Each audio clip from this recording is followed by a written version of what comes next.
Bienvenue dans cette nouvelle émission de Visionnaire.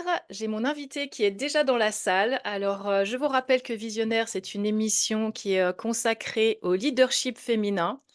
Et aujourd'hui, j'ai la chance de recevoir Sonia Grimm, qui est une CEO, une auteure de nombreux livres, de contes pour enfants, de spectacles, qui est aussi conférencière et qui a créé justement une conférence au sujet du harcèlement pour la prévention et la sensibilisation au harcèlement scolaire et à la violence. C'est une leader multifacette et multicasquette que j'ai la joie de recevoir ce soir. Je vais la faire rentrer dans la salle pour qu'elle ne patiente pas plus longtemps, parce que je suis pas sûre qu'elle sache que je suis déjà en train de parler d'elle. Donc, je vous souhaite à tous une très belle soirée. Bonsoir Sonia, bienvenue dans cette émission Visionnaire. Je suis absolument ravie de vous avoir avec nous ce soir. Et je tiens à vous remercier particulièrement parce que c'est le premier soir d'été que je crois que nous avons dans la région et vous nous faites l'honneur de prendre une heure peut-être avec nous au lieu d'être au bord du lac à profiter. Je ne sais pas si Premier, vous... mais pas le dernier. C'est ça, ok, super. Donc c'est super gentil à vous. Alors je vous dis comment je vous ai présenté parce qu'en fait on est en live en même temps sur Facebook au cas où des personnes voudraient poser des questions à la fin. Alors on verra. En général, ce que je fais, c'est que j'aime bien rester dans le flow avec mon invité pour vraiment la connaître et puis d'être connecté de cœur à cœur. Et ensuite, quand on a terminé notre échange, qu'on sent qu'on a à peu près tout dit, ce qu'on avait envie de dire, je me connecte au chat et je vais voir si on a des questions. Et si jamais il n'y en a pas, ben, on termine avec votre prochain défi de leader qui peut être votre actualité. Est-ce que ça vous va qu'on déroule comme ça l'entretien? Je me laisse porter. Oh, génial, ça me va super. J'aime bien prendre le lead sur ça. Et donc, je disais, vous me direz, vous allez rajouter certainement plein de choses parce que je crois que vous êtes la femme la plus, alors multipotentielle, je ne sais pas si ça sera le terme, on en discutera après, que je reçois. Et pourtant, Dieu sait que j'ai déjà eu des femmes qui ont accompli plein de choses. Mais alors vous, je crois que vous êtes au sommet. J'ai dit que Oui, vous étiez à la fois CEO, j'ai dit que vous étiez auteur de livres, mais aussi auteur de contes pour enfants. J'ai dit que vous étiez auteur de spectacles, vous étiez compositrice, que vous étiez aussi conférencière, que vous étiez vraiment j'ai envie de le dire là parce que je ne l'ai pas annoncé dans la petite présentation que je fais en préambule pour que vous le sachiez vous aussi. En fait, moi, la première fois quand je suis arrivée dans la région il y a 17 ans que j'ai entendu parler de vous, c'est par ma fille qui venait de vous voir à un spectacle où une amie genevoise l'avait emmenée. Donc déjà, elle en avait plein la bouche, elle était absolument dithyrambique de cette Sonia Grimm. Et ensuite, j'ai eu la chance de venir, vous entendre à une conférence que vous êtes venu animer, à Douvaine au sujet justement de ce sujet que oui. j'allais aborder sur le harcèlement scolaire et donc les violences et j'ai découvert donc cette facette aussi de vous. Je connaissais plutôt le côté ludique et puis là, alors je sais maintenant qu'il y a le côté CEO avec où vous nous parlerez peut-être aussi de cet engagement que vous avez aussi avec, ces algues et ces biotechnologies. Donc voilà, maintenant, je vais vous laisser un peu la parole. Ça, c'était vraiment moi où je prends un peu de place, mais ensuite, c'est vraiment vous qui allez vraiment. Alors, le but de notre rendez-vous ensemble, notre entretien, c'est moi, j'aime bien connaître. Alors, quand je suis assez admirative comme ça de personnes que moi, je mets, parce que c'est mon émission, avec le profil de leader, j'aime bien que vous me présentiez votre vision à vous et votre parcours. Donc déjà, j'ai envie de vous dire, est-ce que la présentation que j'ai faite juste comme ça, assez synthétique, de ce que vous faites, mais là, c'est pas ce que vous êtes, c'est ce que vous faites, vous convient ou est-ce que vous voulez rajouter des éléments? Puis ensuite, on partira sur, voilà, quel genre de leader, vous êtes? Est-ce que vous estimez que vous en êtes une? C'est quoi votre vision? C'est quoi votre parcours? Et on déroulera un petit peu comme ça, les questions, est-ce que c'est OK pour vous? C'est OK pour moi, c'est nickel. Génial. Allez, j'arrête de pipeletter parce que j'aimerais vraiment vous laisser toute la place. C'est vous qui êtes à l'honneur ce soir. Donc, en termes de présentation sur ce que vous faites, est-ce que vous voulez ajouter d'autres choses ou vous présenter vous-même? Disons que le fil rouge de ma vie, parce que tout est quand même relié, Oui? c'est la transmission de valeurs, notamment de valeurs de respect, que ce soit de respect de soi, des autres et de l'environnement. Et dans tout ce que je fais, c'est différentes manières de suivre ce fil rouge en utilisant aussi l'expression artistique, mais pas seulement, aussi en faisant des choses concrètes. Mais voilà, en fait, j'ai une vie qui est basée sur une vision qu'on pourrait euh, améliorer la surface du monde ou disons notre impact sur le monde avec un petit peu plus de responsabilité. C'est pour ça que j'en parle aux enfants depuis qu'ils sont tout petits, parce que j'aime bien faire de la prévention. Je trouve qu'ils sont très réceptifs quand ils sont petits et que si on arrive à les marquer à ce moment-là, peut-être que ça peut changer quelque chose sur leur vie. Est-ce Et que déjà dans les spectacles, juste du coup, ça m'interroge parce que c'est vrai que quand Alizéa est allée vous voir, elle était trop petite pour me dire, mais est-ce que déjà dans les spectacles, même pour enfants, vous délivrez ce message de responsabilité? il y a Ok, toujours eu ces messages-là qui ok. étaient moins bien perçus parce qu'il y avait beaucoup de décors. C'était des comédies musicales avec parfois jusqu'à 100 enfants sur scène avec moi, Ouais. et des costumes. Et des fois, les gens prenaient moins la peine d'écouter les mots. Ah. Ça, Ils quand étaient plus par le visuel, pris par la scénographie et peut-être moins par le message que vous délivreriez derrière. l'intonation et la forme était une forme un peu comme Chantal Goya qui laisse pas, qui est du divertissement, mais qui laisse pas penser que derrière, il y a aussi un message. Donc, ils étaient moins attentifs. Et en même temps, moi, j'entendais les adultes qui emmenaient les enfants, les petites, passer un super bon moment parce qu'elles avaient compris, les mamans. Donc, je trouve ça intelligent aussi parce que finalement, les mamans, elles sont dans la salle et elles n'avaient pas l'impression d'être justement à du Chantal Goya parce qu'elles revenaient en me disant, ouais, c'est génial, on est ravis. Et elles voulaient en fait emmener les enfants. C'est ça que je trouvais génial dans ce que vous faisiez, c'est de, en plus, attirer les adultes à emmener leurs enfants. Ben, il y avait plusieurs niveaux de lecture C'est dans les ça. textes. Parce que quand on est sur scène et qu'on regarde une salle de comédie musicale pour la jeunesse, un siège sur deux a l'air vide parce qu'il y a un parent, un enfant, un Oui, parent. c'est ça. Et en fait, on a 50% d'adultes dans la salle. Donc, je m'adressais aussi à eux parce que c'est aussi leur moment et il ne fallait pas qu'ils partent en se disant, bah, j'ai rien retiré de ce moment partagé. Donc, en fait, je le faisais autant pour les enfants que pour les adultes. Les enfants, c'était avec beaucoup de décors et tout ça. Les adultes avec des messages que les enfants ne comprenaient pas forcément, mais qui étaient induits dans les textes, parfois de manière assez subtile. Du coup, vous parliez à leur inconscient. C'était subliminal, je trouve ça génial. Et ça, vous avez arrêté de le faire, les spectacles maintenant pour enfants, c'est une partie de vous qui est derrière, enfin, c'est une partie qui est plus derrière vous ou Je fais des concerts participatifs avec les enfants du public, mais je fais plus des gros spectacles avec Ok, que des corps et des enfants parce qu'en fait, c'était trop pour moi. Je me suis ouais. complètement oubliée en chemin. J'avais oublié que j'avais une vie. Ah, génial. Et donc, alors, si on revenait justement, parce que je trouve que ça fait partie du leadership, justement, de ne pas s'oublier. En tout cas, moi, c'est quelque chose que je transmets à mes clients. Je vous dis juste en deux mots que moi, je suis coach en leadership, en confiance en soi, et je suis vraiment spécialisée sur les femmes et plutôt sur les femmes au potentiel et qui auraient fait un burn-out. Donc, comme ça, vous savez me situer un petit peu. Et donc, j'aime ce genre de discours de pas s'oublier, justement.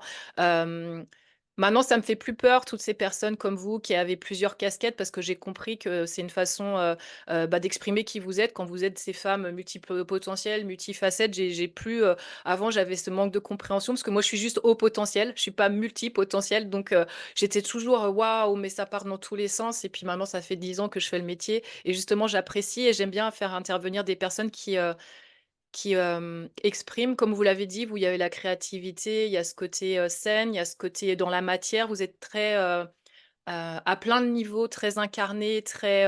C'est une façon holistique de vivre votre vie. C'est aussi pour ça que j'avais envie de vous interviewer, parce que c'est pas juste le mental, c'est pas juste le cœur. Il y a tout ça qui est. Voilà. Et puis j'aime bien ce côté un peu. Je sens que j'ai trouvé ça chez vous, ce côté spirituel qui incarne les choses dans la matière. Je veux prendre soin de cette planète. Je fais des actions et ça part vraiment de ce sentiment à la fois de votre cœur mais d'en faire des actions concrètes et inspirées. Je trouve ça très. Et ça, du coup, je suis très touchée que vous soyez là.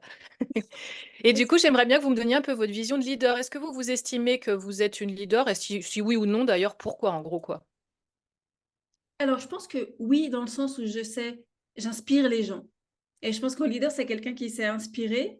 Ouais, Après, je ne suis pas très forte pour donner des ordres ou faire des choses comme ça, mais par contre, les gens ont tendance à me suivre parce que j'ai une vision, parce que j'ai la motivation, enfin, je transpire l'enthousiasme. Et du coup, ils sont portés en fait par les projets et ils me suivent parce qu'ils adhèrent. Et du coup, on avance ensemble et je trouve que ça, c'est une forme de leadership aussi, de savoir en fait générer l'enthousiasme chez les autres pour un projet commun. génial. Et vous me diriez que c'est quelque chose que vous incarnez ou que vous avez depuis, parce que j'aime bien poser la question, en fait, cachée en arrière, c'est est-ce que c'est inné ou c'est quelque chose que vous développez, voire les deux. C'est déjà à la base quand vous êtes enfant que vous avez ce côté dans la cour d'école, si je vous voyais petite, vous êtes déjà avec ce caractère-là ou c'est quelque chose qui a mûri du fait de la vie, du fait de plein de choses? Alors, j'ai toujours pris le lead sur des projets communs avec d'autres personnes Ouais. parce que j'ai toujours Aussi aimé. longtemps que vous vous souvenez petite, Oui, quoi. oui, oui. Par contre, c'est sûr qu'on affine avec le temps, notamment quand on travaille avec des enfants. Il y a toute la partie de la communication avec les parents qui doit être affiné parce qu'il y a des choses qu'on peut dire et des choses, on se rend compte qu'il vaut mieux pas les dire comme ça. Il faut trouver le moyen de dire les choses sans blesser pour que les gens le comprennent. Parce que si on dit à une maman, j'ai pas pu mettre votre fille sur cette chorégraphie parce qu'elle elle connaît pas encore la chorégraphie, c'est comme si on lui disait, vous êtes une mauvaise mère, vous avez un enfant Ah. qui n'est pas à la hauteur, alors que c'était pas ça forcément que je voulais dire. Donc après, j'ai trouvé d'autres moyens de communiquer pour transmettre les choses de manière qu'ils soient recevables en fait par tout le monde sans les blesser. Et c'est quelque chose dont je suis assez contente parce que justement, j'ai réussi vraiment à trouver des moyens de communiquer tout ce que j'avais à dire de manière empathique pour que les parents ne se blessent pas et le comprennent en fait. Quand je prenais des décisions parfois un peu dures, pour qu'ils le comprennent, les enfants le comprenaient tout de suite beaucoup mieux en fait que les Que parents. les parents. C'est Oui. génial parce que vous nous donnez tout un ensemble. Vous êtes en train de me dire que oui, je dois prendre des décisions. Oui, j'ai dû affiner ma communication parce que j'avais deux profils de personnes différentes et autant l'enfant, ça passe nickel et j'ai dû apprendre à communiquer auprès des parents de la bonne manière pour ne pas... nan, nan. Et vous rajoutez aussi ce côté empathique. Ça fait déjà trois super talents de leader, quoi, de, talents, compétences qu'on peut acquérir, parce que ça peut s'apprendre, comme vous êtes en train de le dire, par la communication. Il y a effectivement ce potentiel à la base où vous dites des petites, j'avais déjà ce côté leader. Vous pourriez nous dire, comment petite qu'est-ce qui vous fait dire: «Ouais, j'avais déjà ce côté-là»? C'était quoi? C'était des jeux et les gens vous suivaient? Qu'est-ce qu'on aurait pu voir? Quand à l'école, on avait eu le projet de faire un petit film Ah ou, ouais? ou alors simplement préparer des examens ensemble des fois, il faut faire des conférences ensemble devant la salle, des Les exposés. exposés, ouais. Des choses comme ça, j'avais toujours tendance à organiser, à faire et voilà. Hem, ouais, parce que j'aime bien quand les choses sont bien faites et terminées à l'avance. Donc j'avais tendance à prendre le leadership pour être sûre que ce soit tout Être bon. sûr qu'il y avait le côté bien organisé. Vous avez un petit côté Capricorne ou pas du tout? Non, je sais pas. Alors non, enfin j'ai une façon bien à moi de m'organiser, on dira. OK, très structuré et puis vous préférez avoir le lead comme ça vous êtes sûr que ça va être fait dans les règles de l'art comme vous avez envie. Voilà, ouais, parce que j'aime bien quand les choses sont faites avec application. Donc je mets toujours Super. je fais quelque chose, je le fais à fond ou je le fais pas.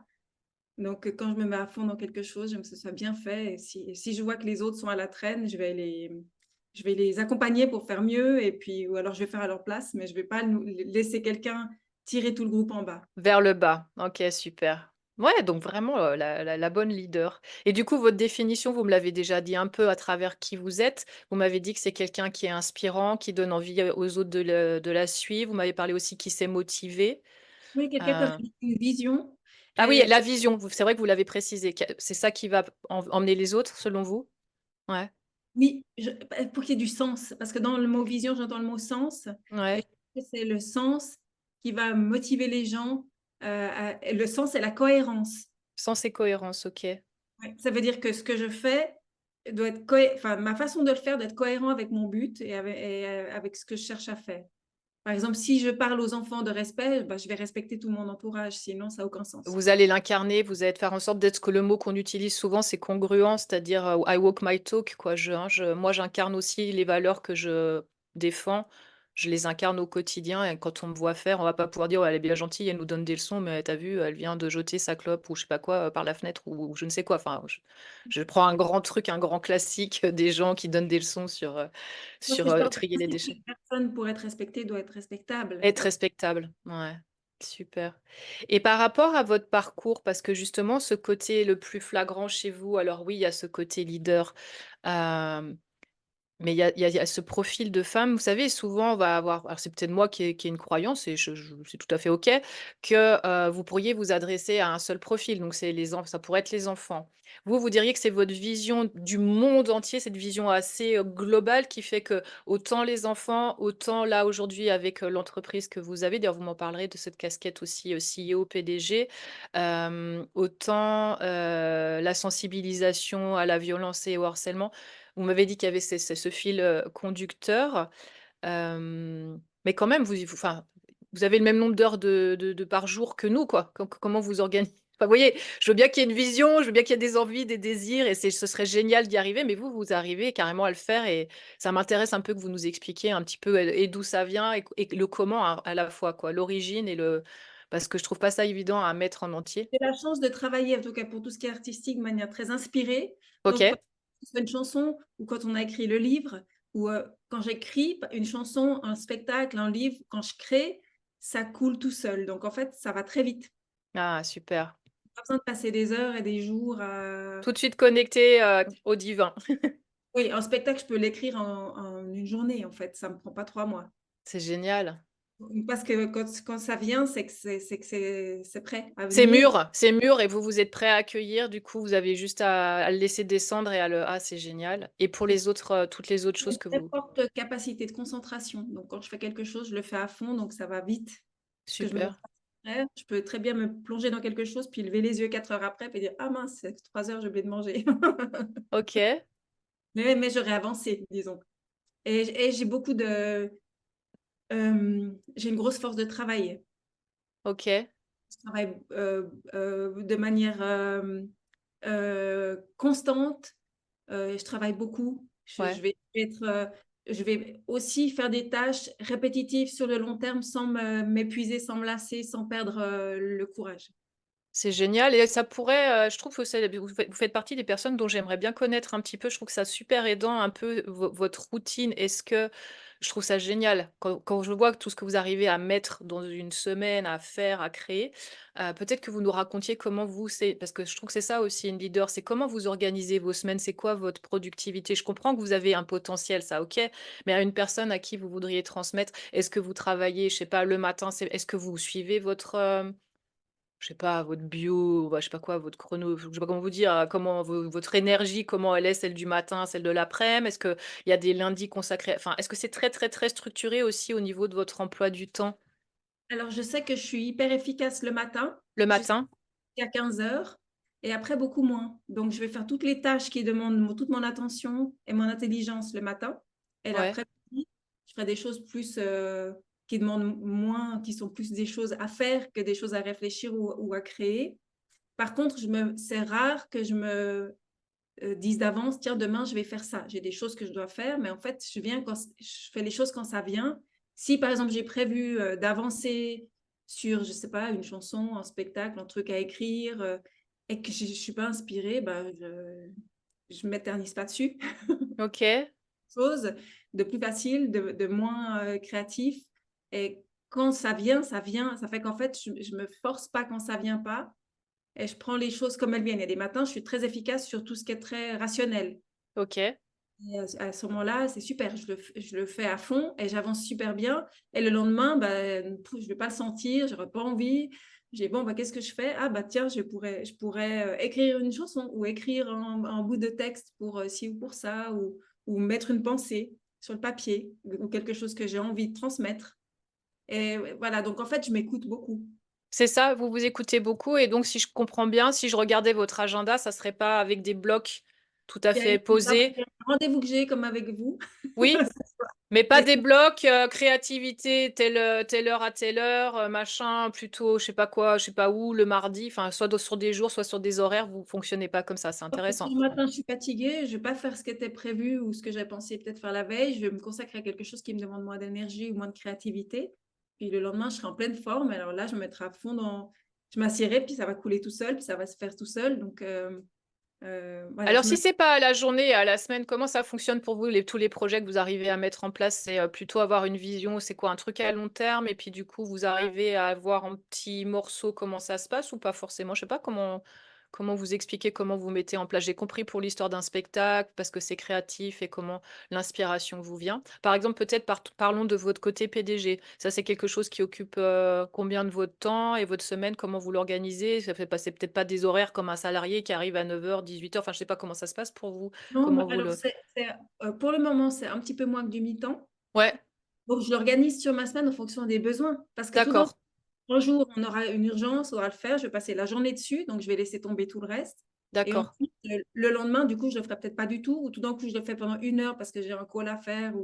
Et puis, du coup, là, comme je travaille avec plus de monde, ça me demande d'organiser plus mon temps en Ouais, fonction des autres. Mais hormis ça, c'est pareil, en fait. J'ai un certain nombre de choses à faire sur ma semaine. Je sais, c'est rare qu'on ait des choses à dire, il faut absolument le faire le lundi. Oui, s'il faut absolument le faire le lundi, je le fais le lundi. Mais si je sais que je dois avoir terminé telle chose pour jeudi, ben, je vais l'organiser en fonction de quand est-ce que je me sens pour faire ça. OK, super. C'est comme ça, vous dites: C'est un truc à faire pour telle date» et après je vois à peu près le temps, comment il est, placé dans la matière et j'arrive à faire des blocs et puis en fonction de comment et du coup, tout à l'heure, vous avez dit une phrase intéressante, vous m'avez expliqué, moi je l'ai compris comme ça. Vous m'avez dit, «Ouais, je sais inspirer les gens», peut-être un peu moins le côté, manager, mais vous n'avez pas dit ce mot-là, mais moi je l'ai interprété comme la manager. Pour moi, la différence entre une leader et une manager, c'était un peu ce que vous expliquez. Donc je sais l'idée par mon exemple, je vais transmettre ma vision et tout ça, mais après vous voudriez des gens autonomes, assez responsables, capables de enfin de matérialiser un peu là où vous allez. Donc je pense que vous travaillez avec des personnes plutôt responsables. Du coup, vous avez l'habitude de travailler en équipe? Comment ça se passe?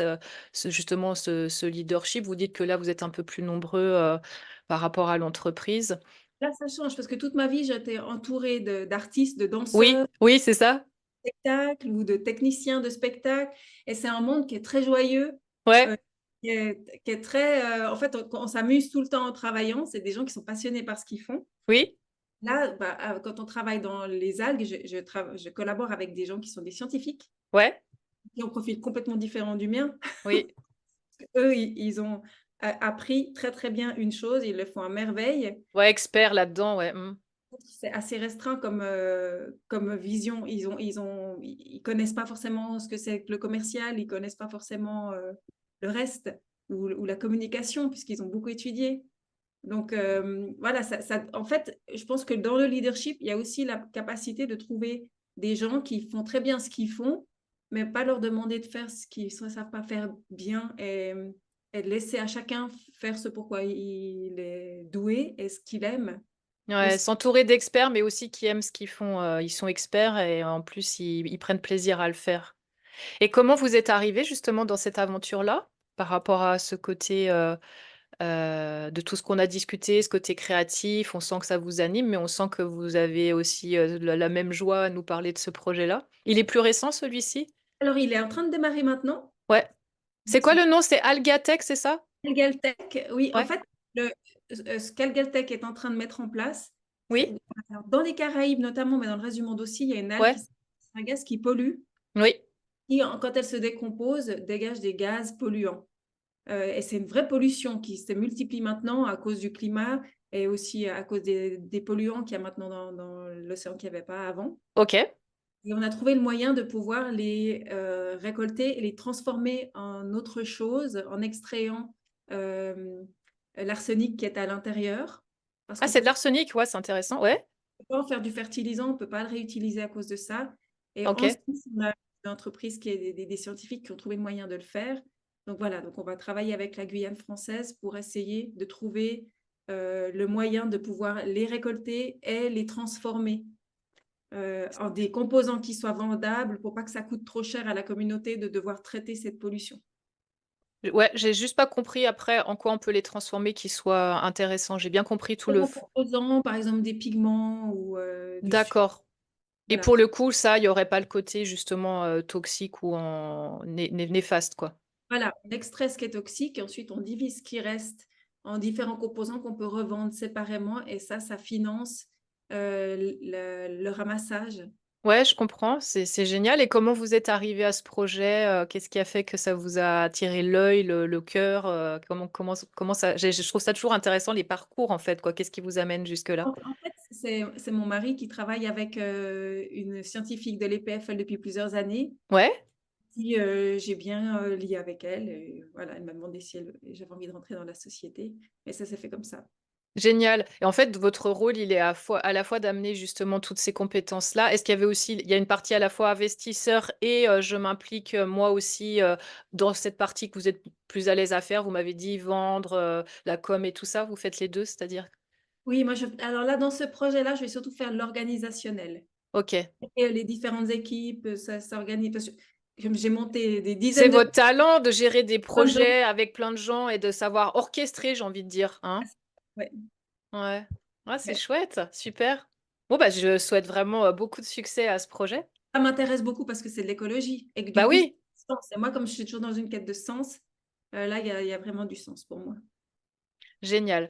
Alors maintenant, on va passer à la phase, donc en tant que leader, on se doute bien, voilà, il y a des hauts, il y a des bas et comment, vous, vous avez, traversé, justement, qu'est-ce que vous avez trouvé, c'est quoi selon vous les ressources pour une personne qui, donc, a décidé, bah, de prendre sa vie en main? Moi, j'aime bien parler de leadership de façon assez large. J'aime bien parler de leadership personnel parce que on peut tout à fait être, une j'appelle ça une femme d'affaires de famille, parce qu'il y a des femmes qui gèrent du main de maître, tous les projets, les maris ils vont surtout nous en Suisse, tu as le mari qui va bosser et puis, la femme, tu as l'impression moi j'ai des clientes comme ça, elles ont l'impression qu'en fait, elles perdent un petit peu toute leur estime, leur valeur parce qu'elles avaient elles aussi un job et là elles arrivent et du coup elles vont devoir gérer les enfants, la famille, les études, les écoles, les machins sur Suisse là et du coup, par moment, elles se disent bah, comme vous avez dit, elles perdent un petit peu le sens et tout ça. Mais bon sang, elles en ont un sacré leadership à devoir gérer tout ça et je veux aussi les inclure parce que c'est ça que j'aime faire. Moi, en fait, le but de mon émission, c'est vraiment de donner des portraits totalement différents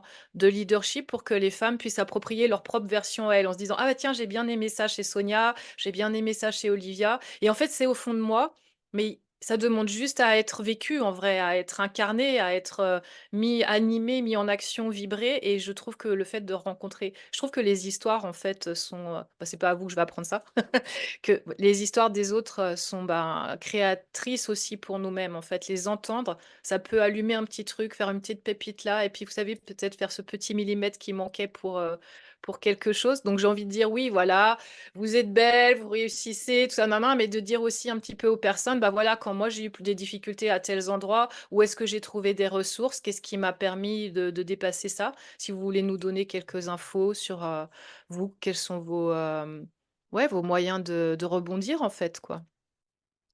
Hem, L'amitié. L'amitié. Ah, intéressant.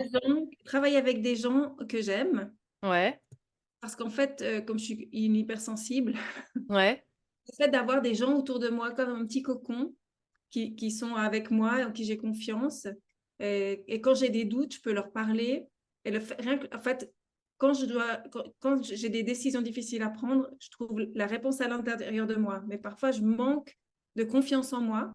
d'accord. J'ai besoin de confronter, ce que je pense faire avec les autres. Mmh. Le fait de pouvoir l'exprimer à des gens qui m'écoutent avec de manière empathique et sans me dire quoi faire, mais qui m'écoutent vraiment. Du coup, ça me permet à moi aussi d'ajuster en fait ma pensée avec ce qui vibre en moi. Mmh. Le fait de le dire tout haut et de le partager avec des gens qui me connaissent très bien et qui peuvent me retourner des questions en fait qui m'aident à affiner mes décisions. Donc vous avez su vous créer un réseau, vous entourer des bonnes personnes Il y a très pour peu de gens. pouvoir c'est ça, c'est justement, j'allais dire souvent c'est ça, c'est ce que je voudrais que les gens entendent C'est quand ils une vont regarder. personne. Et c'est pas forcément tout au long de ma carrière, ça n'a pas toujours été les mêmes personnes, Ouais, mais il suffit d'une personne avec qui je suis suffisamment en confiance pour pouvoir parler en sachant que la personne va écouter vraiment, ouais. poser les bonnes questions. C'est génial d'avoir cette sincérité et pas que vous avez parlé d'amitié, mais pas cette personne qui va juste dire: «Ah bah oui, moi, je ferai ci, je ferai ça». C'est là où vous pouvez, comme vous l'avez bien expliqué, vous avez bien dit les mots, vous avez dit où je peux déposer les choses, m'entendre les dire et où la éventuellement la personne va me poser la bonne question qui va permettre «Ah ouais, bah, c'est bon» parce que finalement vous dites: «Je j'ai au fond de moi, mais parfois sur un truc un petit peu costaud, j'ai besoin d'aller en parler». Le fait de le sortir de ma tête, de l'exprimer à la bonne personne, qui va avoir la bonne attitude finalement en face. Et vous avez l'air de dire que voilà, ça peut changer au cours de votre vie. Vous n'avez pas eu forcément c'était pas la même, mais il y avait toujours au moins une pour. Des gens, mais c'est surtout quand le mental se confronte à Oui, l'intuition. On dit: «Ah, il faudrait que je fasse ça», puis le mental: «Ah mais non». Du coup, pour ok. dépasser les peurs, pour dépasser les croyances ou oui, les idées reçues qu'on peut avoir ou les choses qu'on nous a inculquées faussement ou dont on s'est convaincu faussement, des fois de pouvoir en parler à des personnes, de confiance, ça permet d'oser aussi. Ok.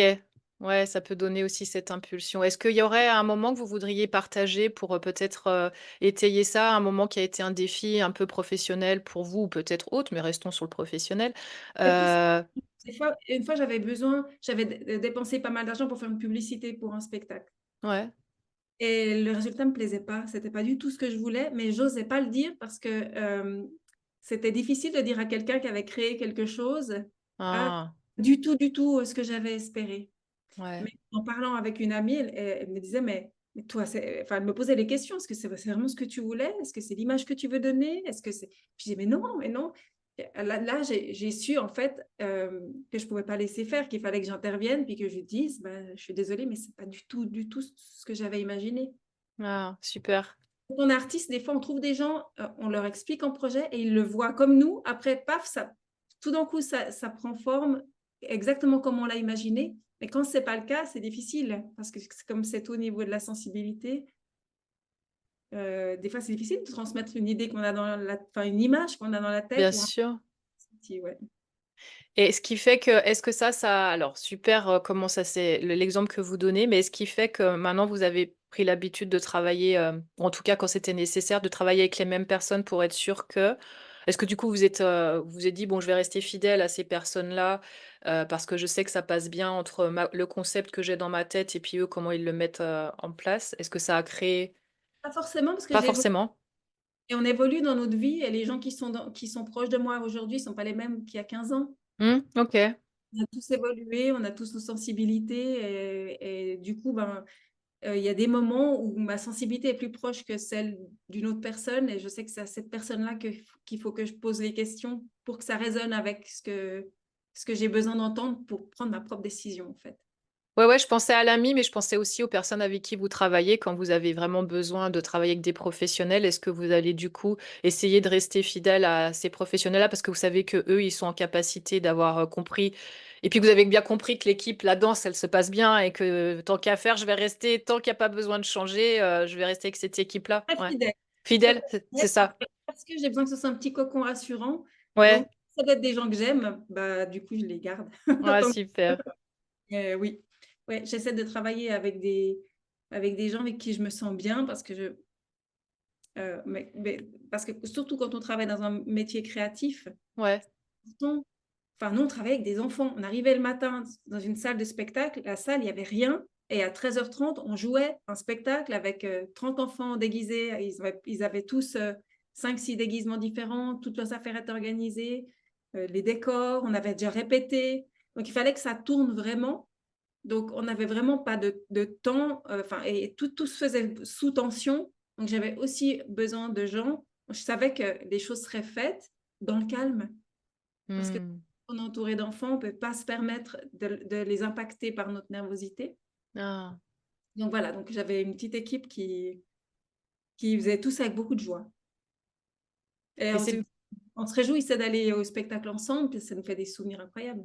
Ah oui, et vous venez de me donner aussi vous m'avez tendu une perche avec l'histoire de la tension, de la pression, du stress. Qu'est-ce que vous utilisez? Qu'est-ce que vous mettez en place pour gérer ça? J'entends bien quand il y a une équipe et tout, mais vous, par rapport à vous-même, est-ce que vous avez des astuces à donner? Ou alors vous êtes quelqu'un qui n'est pas du tout sujette à ça? Donc non, désolée, Sonia, je peux pas vous dire. Moi, je connais pas ce mot-là. Stress, pression, tension. Alors j'ai dû apprendre à exprimer ma colère, parce que D'accord. je garde à l'intérieur. Alors euh, j'ai jamais exprimé de tension, de stress ou d'énervement sur un enfant. Oui. J'ai jamais eu besoin parce que je garde toutes les tensions à l'intérieur de moi. Ah, ok.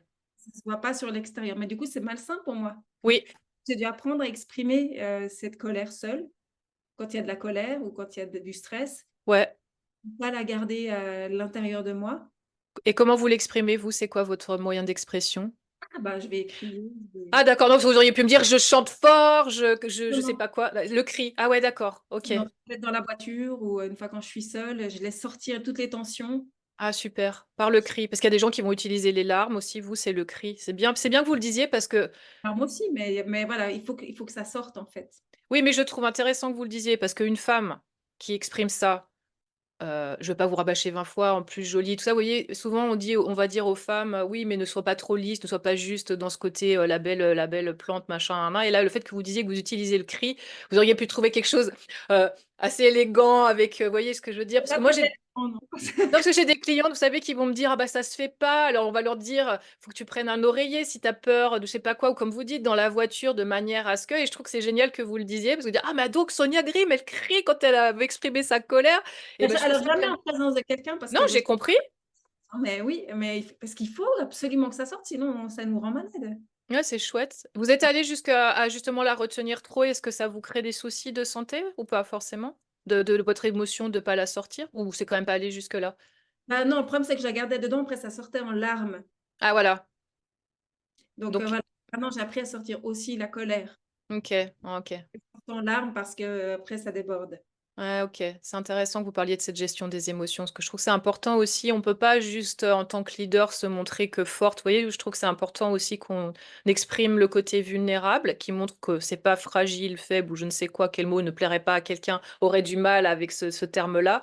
D'ailleurs, je sais pas si vous, vous faites un distinguo. Vous avez un souci avec ces 3 mots que je viens de dire? Vulnérable, fragile? Non. Ah, je pense que c'est aussi des qualités. Donc Ouais, on est d'accord, hein? Hein? oui.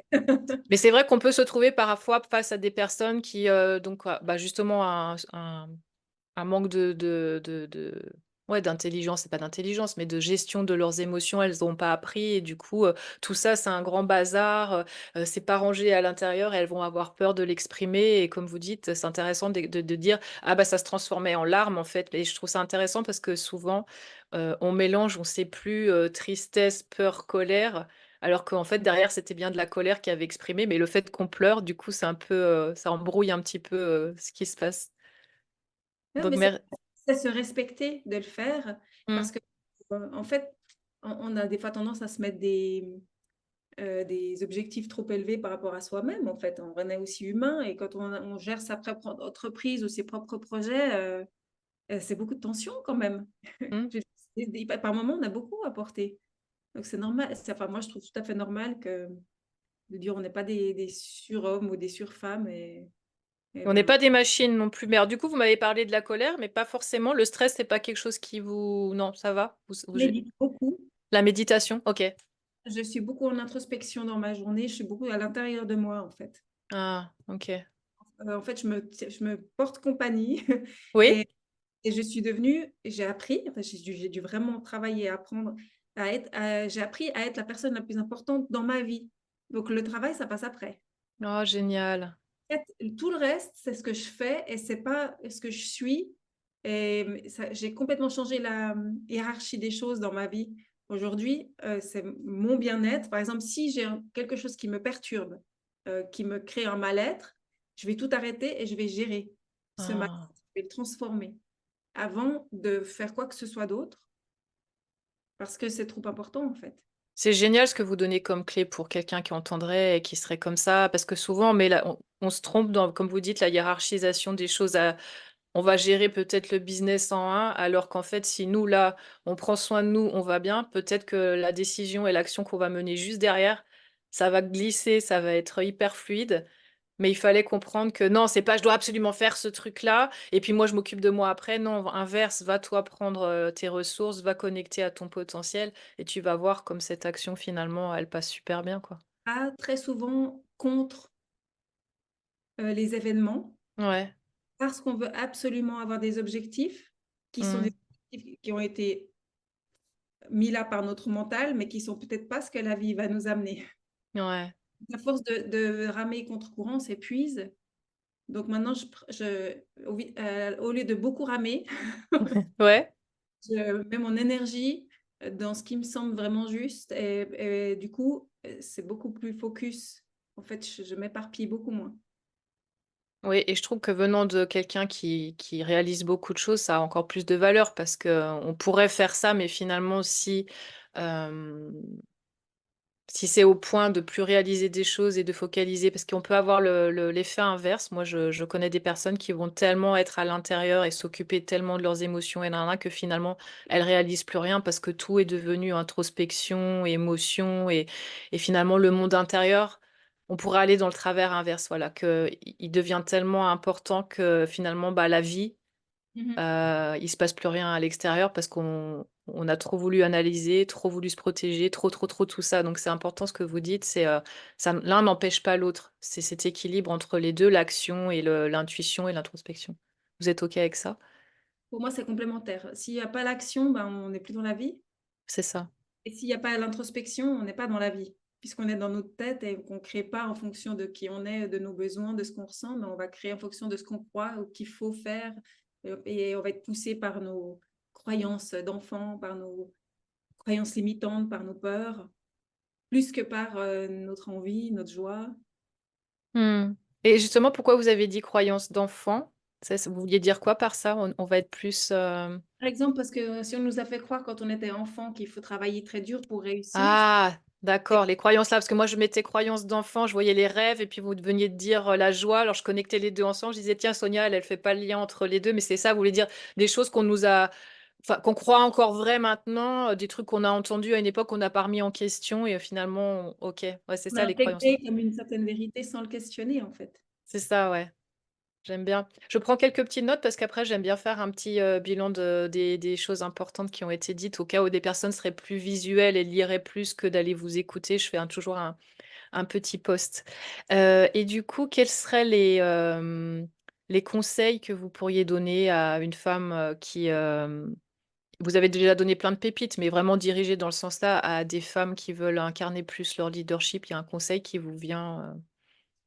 Pour moi, c'est de bien s'écouter. Ouais. La réponse est dedans. Qu'est-ce qui me fait vibrer aujourd'hui? Qu'est-ce qui vibre juste par rapport à la personne que je suis? Qu'est-ce que j'ai envie de réaliser vraiment et pour quelle raison? Ouais, Et ça aussi. Pour c'est quelle pas de- raison? voilà, mais c'est bien quand il n'y a pas de raison. C'est que s'il y a quelque chose en nous qui nous pousse en fait à le faire, et c'est pas mental, c'est pas ah j'ai envie de faire ça parce que j'ai lu que nanana, non, c'est plutôt voilà à l'intérieur de moi.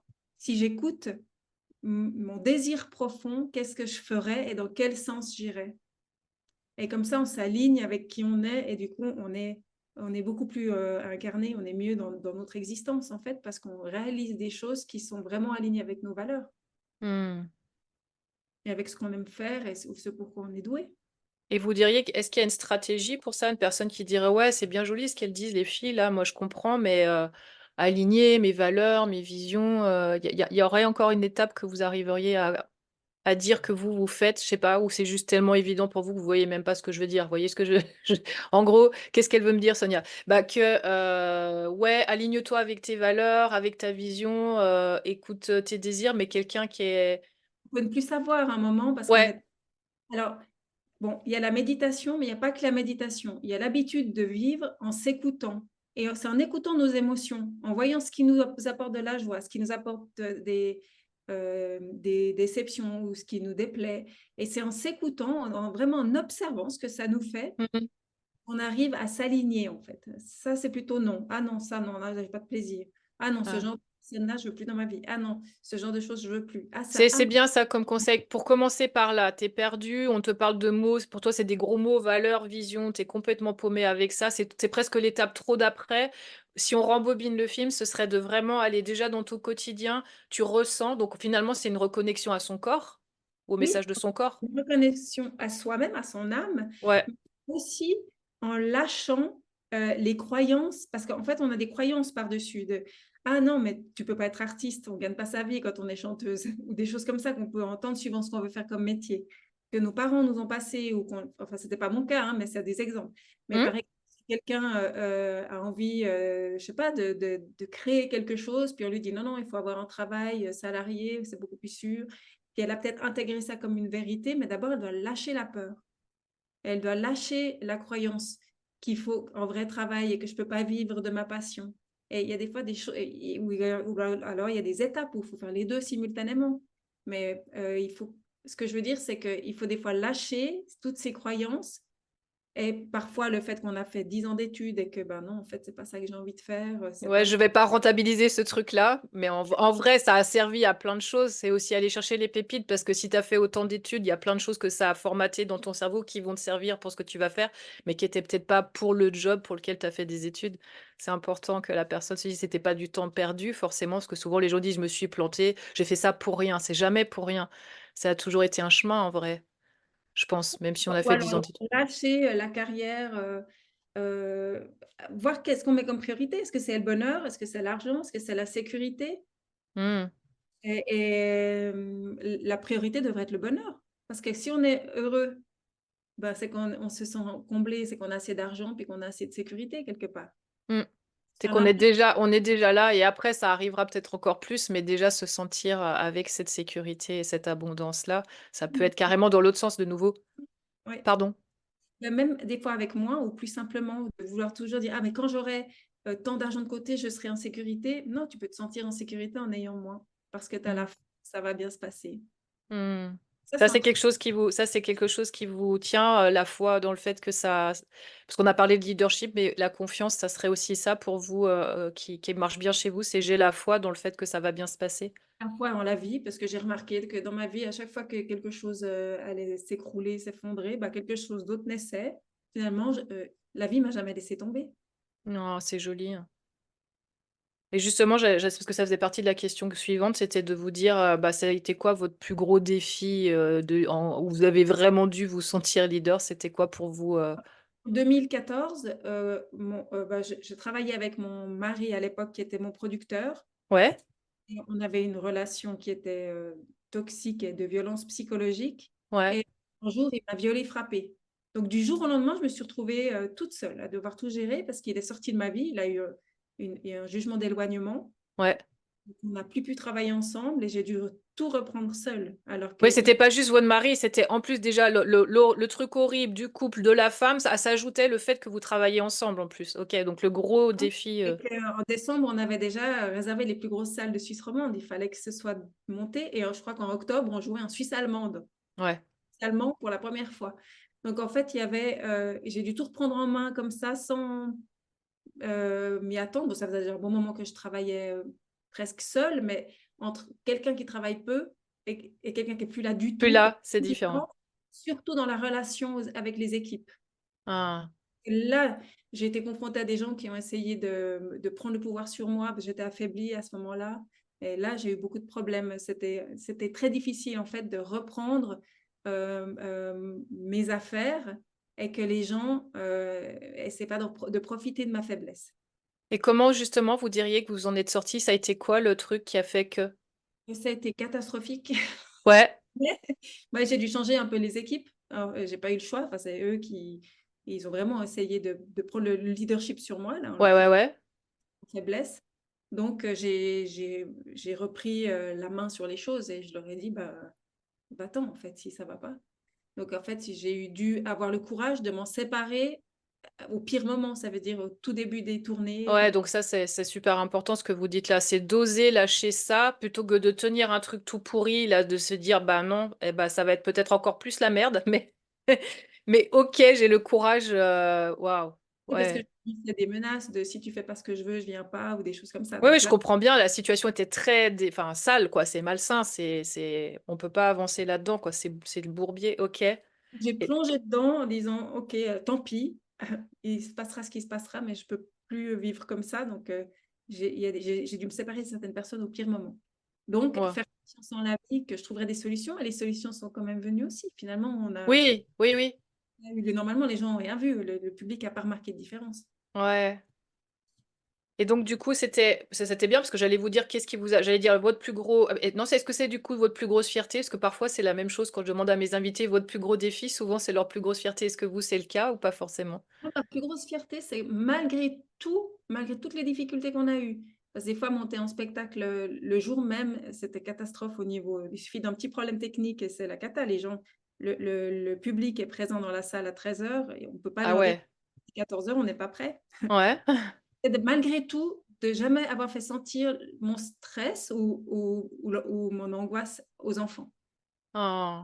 Et alors, je marchais, je faisais des kilomètres à pied sur scène pour passer ma nervosité, mais il me voyait marcher, mais il savait pas comment je bouillonnais dedans. Et toujours, j'arrivais comme toujours à les rassurer en leur disant ça va aller, t'inquiète pas. Alors que dedans, j'étais comme ça. Mais Ah, génial. j'ai toujours su les préserver. Et ça, c'est ma plus grande fierté. Ah, j'adore. C'est beau. Surtout par rapport à, voilà, au fait que ça soit avec les enfants. Oui, parce qu'en fait, un enfant qui monte sur scène, il me faisait confiance. Je Ouais. pendant un an, donc il devait monter sur scène, donc il avait peur aussi, ou il ne savait pas trop ce qui allait se passer. Ouais, il y a besoin qu'elle soit fiable, la personne qui nous a embarqués dans cette aventure. Faut pas qu'elle craque. C'est ça. Pour moi, vous venez de résumer, pour moi, un leader, c'est ça. C'est Sinon, oui, tu peux bien sûr dire à une équipe, bon là, c'est un peu craignos, mais t'inquiète, on va y arriver. Parce qu'un adulte, tu peux lui dire, mais l'enfant, il peut pas porter sur ses épaules. et en plus, il doit communiquer de la joie aux autres enfants dans la salle, donc il doit être joyeux sur scène. Ouais, il peut pas. Sonia est stressée, il y a un truc qui déconne, et tu le dis à celui d'à côté, qui le dit à celui d'à côté, et là, il y a. Ouais. S'il a peur, il ne va pas profiter de la même chose, donc il ne va pas transmettre sa joie. Et alors, moi, je faisais en sorte qu'ils aient beaucoup de joie sur scène, comme ça, tout le monde ressentait leur joie, puis tout le monde était content, parce que dans le public, quand un enfant de 5, 6, 7 ans a de la joie sur scène, c'est joli à voir, et c'est communicatif. Ah bah, je pense, parce que je crois que c'est avec ça qu'est revenue ma fille de votre spectacle. C'est génial. Et quel est du coup votre prochain défi de leader? Là, on a parlé de un gros. Comment vous êtes fier de ce que vous avez accompli à ce jour? Qu'est-ce que est votre plus grosse fierté? Et votre prochain défi, c'est quoi? Alors, j'en ai plusieurs, parce que je fais Ouais, en même temps. Alors, la première, c'est de démarrer ce projet avec les algues. ouais, J'ai jamais travaillé dans un projet scientifique, donc pour moi, c'est la première fois de le faire de cette manière-là. ouais. Et sur le côté artistique, je suis en train de créer 2 applications mobiles. Oui, Stop, alors je voulais bien que vous m'en parliez, parce que j'ai vu appli mobile, mais j'ai pas eu suffisamment d'infos et je me suis dit, bah, je vais profiter de vous avoir pour vous expliquer. C'est quoi ces applis alors? c'est Stop Violence et Stop Harcèlement. C'est des applications mobiles de soutien aux victimes de violences et Ouais. aux victimes de harcèlement scolaire, avec plein de conseils dedans. C'est toutes des petites vidéos que je fais à leur attention. Et puis, il y a aussi pour les enfants le jeu de l'idiot pour qu'ils puissent apprendre à répondre aux situations de harcèlement. Ah, Plus, parce qu'il y a beaucoup de gens qui font beaucoup de choses contre la violence, mais en fait, les associations s'occupent beaucoup du rationnel. On va aider les gens à trouver un nouvel appartement ou un travail, pouvoir partir. ouais. Autrement, un soutien psychologique pour les enfants, mais qui est très court, c'est quelques séances. Que, nous, ce qu'on a fait, c'est qu'on a fait une transmission en vidéo d'une démarche pour se ramener à soi et pour se reconstruire une fois qu'on a été blessé, Ah, pour pouvoir dépasser les peurs, pour dépasser les croyances qu'on n'est pas valable, qu'on n'est pas aimable. Par exemple, si on a été sous emprise ou si on a subi longtemps du harcèlement, un enfant, il peut se sentir bien vraiment... sûr. Ouais. Qui retrouve cette confiance en lui, qui réapprenne à s'aimer et à mettre des priorités, à se mettre en priorité dans sa vie. Et ça, qu'on soit en adulte ou en enfant, la démarche est très similaire. C'est les mots pour l'expliquer qui changent, mais c'est comment dépasser son mental, se reconnecter avec son âme ou avec sa vibration intérieure, Hmm. fier les croyances limitantes, et les peurs pour pouvoir les dépasser. C'est tout ce travail qu'on peut faire en thérapie et qu'on peut aussi déjà entamer chez soi. C'est Il y a des super de le rendre accessible comme ça. Et du coup, où est-ce que ça existe déjà, si vous voulez qu'on mette un lien ou quelque chose ou pas? bientôt, ce sera dans quelques semaines. Stop Violence est presque terminé. Après, Stop Harcèlement, je pense que ce sera début d'année prochaine. Et ce sera sur Apple Store et Google Apps. C'est vraiment pour le monde entier, en fait. C'est tous les gens qui parlent français qui pourront J'allais accéder. vous demander si c'est pour l'instant francophone ou déjà dans plusieurs langues. Ok. Ou c'est...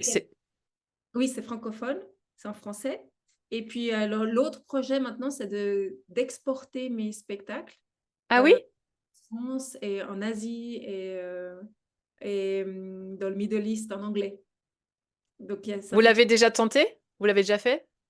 J'ai déjà le projet de le faire aux Seychelles, mais je pense que je vais le faire en français. Ok. L'idée maintenant, c'est d'exporter, de chanter certaines chansons en anglais. J'ai vu que je pouvais les traduire facilement pour pouvoir amener cet univers que j'ai créé qui est à la fois naïf, mais à la fois transmettant des valeurs et des messages. Et Ouais. parce que je pense que les enfants, à tout âge, comprennent les messages qu'on passe. En fait, ils sont déjà intelligents tout petits. Donc, si on utilise des mots simples et des façons d'expliquer, ils peuvent tout entendre. Voilà, donc l'idée, c'est de l'exporter à l'étranger. Et ça, c'est quelque chose qui me faisait peur et que Ouais. j'ai décidé de m'y atteler maintenant.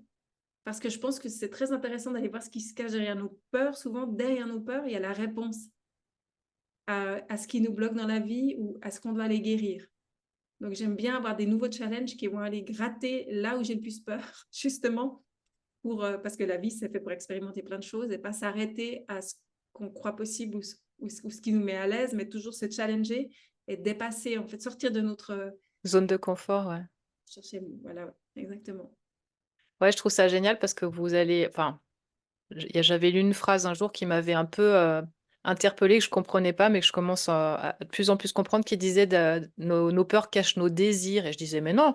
Mais en fait, il parlait pas, de la trouille, rationnelle, hein. Il parlait de trouille irrationnelle comme quand tu veux, tu peur de parler en public, bah, peut-être qu'en fait, tu es juste quelqu'un qui a vraiment un message que tu as envie de communiquer super fort et en fait, bah, ta trouille, elle est à la hauteur de l'importance que tu as envie de faire ça. Et je trouvais ça intéressant de le voir sous cet angle, de dire en fait, la peur nous indique nos désirs.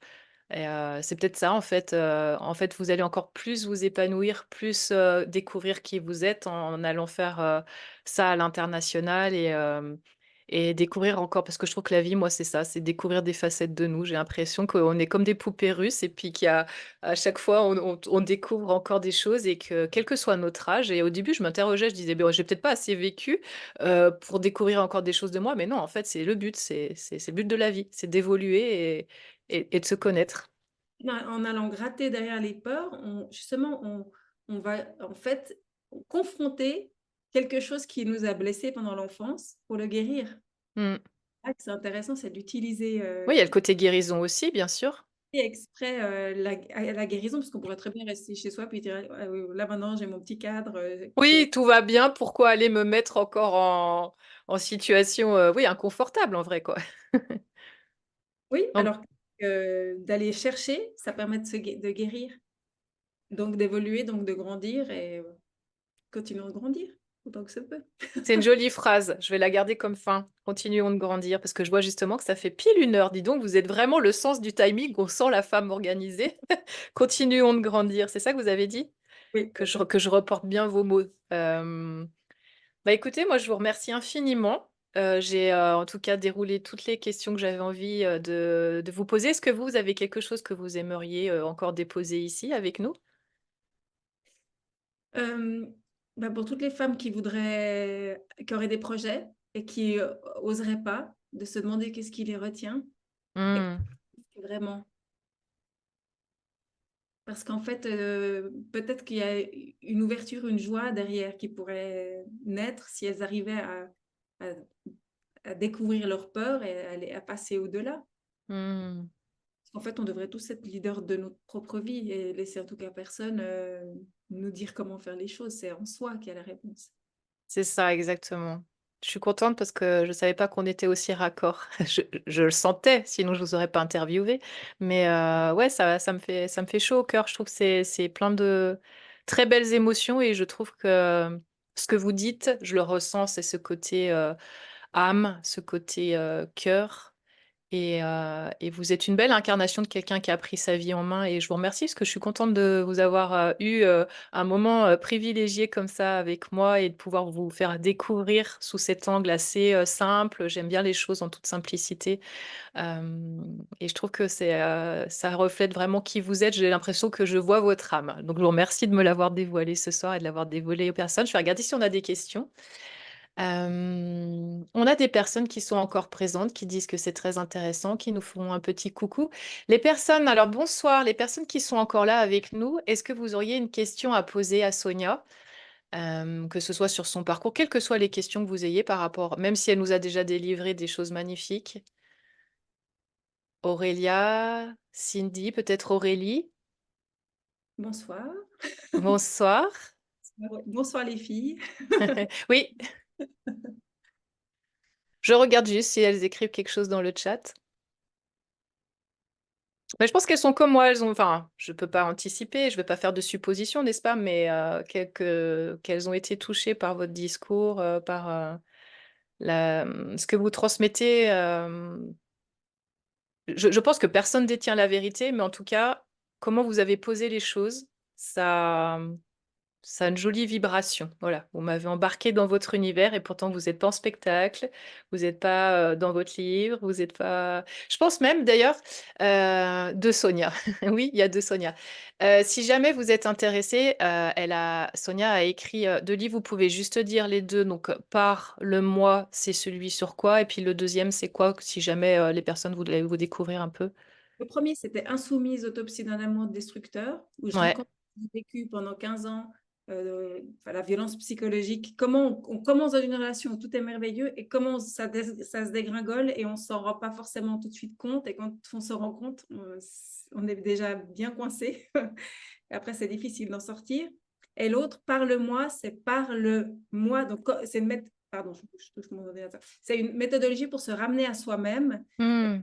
connecter avec son âme, justement, et se désidentifier du mental, de nos pensées, et pouvoir être celui qui observe les pensées et qui les entend, en tout cas, qui les écoute plus, mais qui en prend conscience et sortir de l'identification qui fait qu'on croit être ce qu'on croit être ou celle qu'on alors qu'on est Mais en fait, on est celui qui observe ça. En fait, on est celui qui est derrière cette pensée et c'est génial. Ah, j'adore. Et bah, du coup, où est-ce qu'on peut trouver ce livre par le moi qui peut toucher?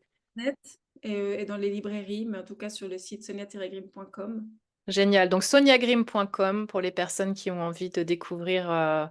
D'éveil spirituel, en fait, qui est décrit dans un livre où chacun peut créer sa propre démarche, où on explique, euh, c'est expliqué et il y a aussi des pratiques. Ah, c'est génial. Bon, bah, merci infiniment, Sonia. Je suis ravie de vous avoir eu pendant cette heure avec nous. Je pense qu'on a votre actualité. On a fait un petit peu le point sur les personnes qui veulent vous suivre, vous trouver, comment elles peuvent continuer à avoir un petit lien avec vous. J'ai remarqué que vous n'étiez pas très présente sur les réseaux. C'est quoi votre réseau à vous, si jamais elles vous cherchent, ces personnes? Je suis sur Facebook et LinkedIn, mais c'est Ah, vrai je que vous ai pas trouvé, parce que quand j'ai commencé à faire la promo de l'interview, j'ai cherché Sonia Grimm, j'ai voulu vous taguer. Non, je n'ai pas trouvé sur Facebook. Instagram, je crois pas. non, alors pourtant j'ai 3 pages sur Facebook, mais c'est vrai que j'y vais très peu parce que ça consomme beaucoup de temps, De de temps temps, que je oui, préfère vous utiliser. focalisez ailleurs. Ah oui, d'accord. Ben moi, j'ai juste marqué prénom et nom. Il n'y a absolument rien qui est apparu. Bon, c'est comme ça. C'est que ça devait se faire comme ça, en toute intimité. Et on a quand même eu des personnes qui nous remercient pour ce moment. Donc moi, je vous remercie infiniment. Je vous souhaite de passer un très bel été. Je souhaite beaucoup de succès à la fois à l'entreprise et puis à surtout vos projets à l'international. Et puis au plaisir de continuer à suivre un peu ce que vous faites par-ci, par-là. Puis j'espère que j'aurai mis un petit peu de lumière sur tout ce que vous faites et que les gens iront un petit peu acheter le livre ou découvrir un petit peu plus la belle leader que vous êtes et que vous incarnez. C'est avec grand plaisir. Merci Sonia pour. Merci Sonia, au plaisir peut-être de vous croiser sur Genève ou je ne sais où. Prenez bien soin de vous, passez un bel été. Merci beaucoup. À bientôt. Bonne soirée, à bientôt, au revoir.